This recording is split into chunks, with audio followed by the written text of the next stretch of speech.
பாவங்கள் என்று தெரிந்திருந்தாலும் விலகிட முடியாமல், பாசங்கள் பந்தங்கள் நேசங்கள் யாவும் அறுத்திட இயலாமல், கோபங்கள் தாபங்கள் மீறிட நாங்கள் குறைத்திட முடியாமல், குணங்களில் இருள் வர பகலிலும் எங்கள் பொழுதும் விடியாமல், இத்தனை பாவம் யாவையும் போக்கும் சுவாமியே சரணம்.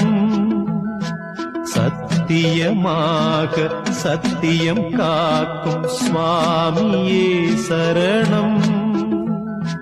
பூமியில் எங்களின் புகலிடம் ஒன்று உன் திருவடி சரணம்.